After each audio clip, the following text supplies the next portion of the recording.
Hey guys, it's Jonathan here. Today we're going to talk about strumming.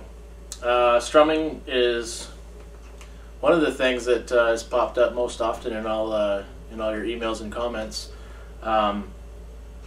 and so it seems to be a bit of a sticking point for a lot of you. So I thought I'd do a little video and hopefully give you a couple little insights that a little bit the way I look at it. Hopefully that helps you in some way.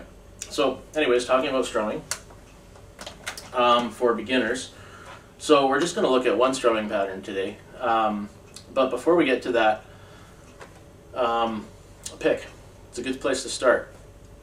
Some people use, those little wraparound things they stick on your finger. Some people like to use their fingers without a pick. Personally, I prefer using a pick, and I hold it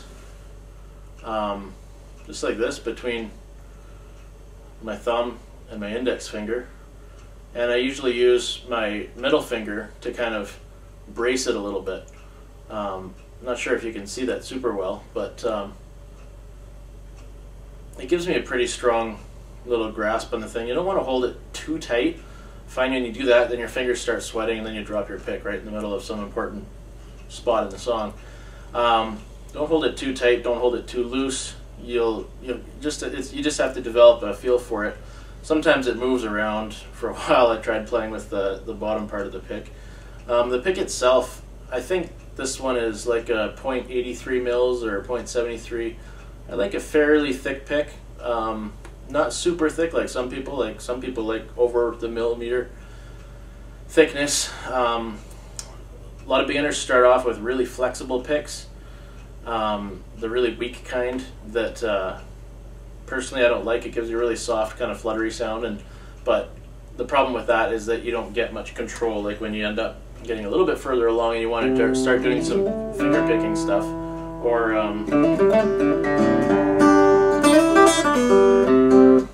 little riffs and stuff like that, I find that the really soft picks don't give you the control. You just don't know where the tip of the pick is going to be at any given time because it wiggles around so much.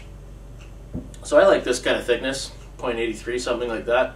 They're often green in my part of the world. So that's what I use. That's kind of how I hold it. Now another very important part is that you need to know which strings are associated with the chord that you're playing. For instance, with an open E major chord, I think my guitar's in tune. Sounds like it might be a little bit off there, so I might apologize for that if it is, if anyone's checking on me.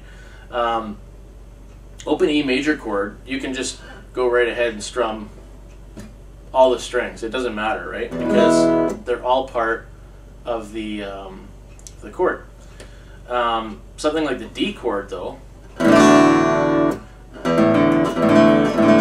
the bottom two strings are not part of that chord, and they just really muddy it up. So you want to strum that. You hear the difference? It's a lot cleaner. It's a lot tighter. You can hear the chord as opposed to the just bleh. It's all over the place. So you got to know where the root notes of the chords are. But like C, for instance, you don't want to be playing the E in the C because the root note is right here. That's your C note. Not to be confused with a $100 bill. Right there. An A, for instance, also on the 5th string is the root. So both of those chords you want to avoid the 6th string. Alright, so strumming. And that, by the way, just takes a little bit of practice. You just need to start being conscious of where your pick is. Even just sit there and stare at your like, take one chord, the D chord, and just stare right here and just watch. And just strum. Get used to where your pick is just starting on the D string.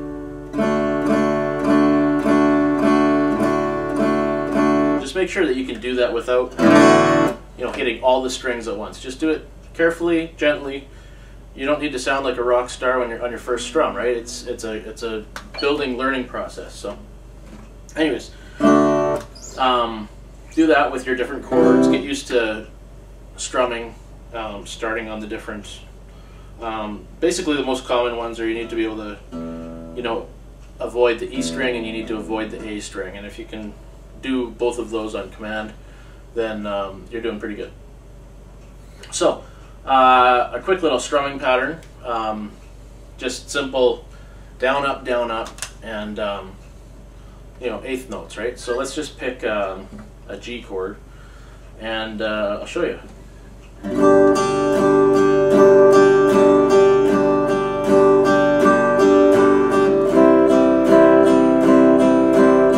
Alright, so one other trick there is I actually muted the E string.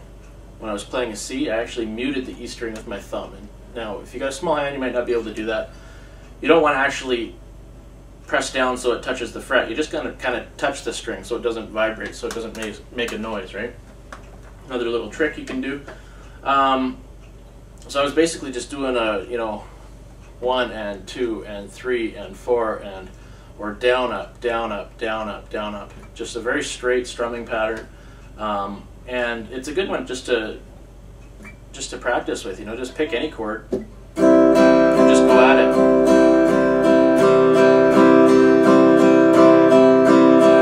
And when you get comfortable, throw in a chord change.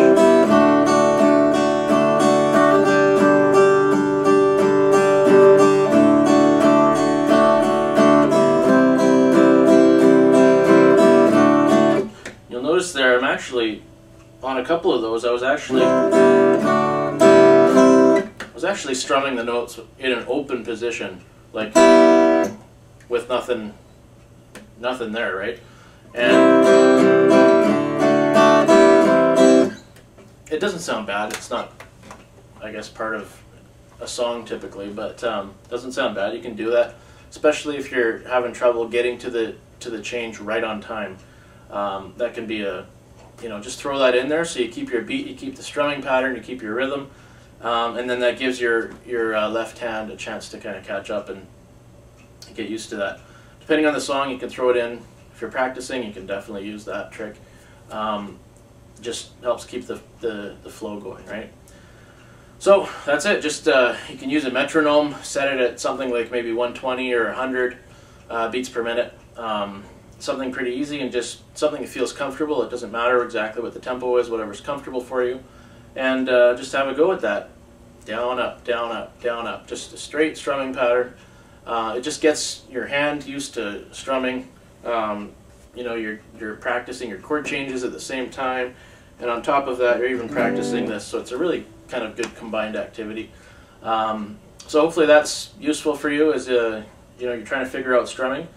And Jonathan from PlayGuitar.com. Come on over and sign up for the free lessons, and we'll see you there.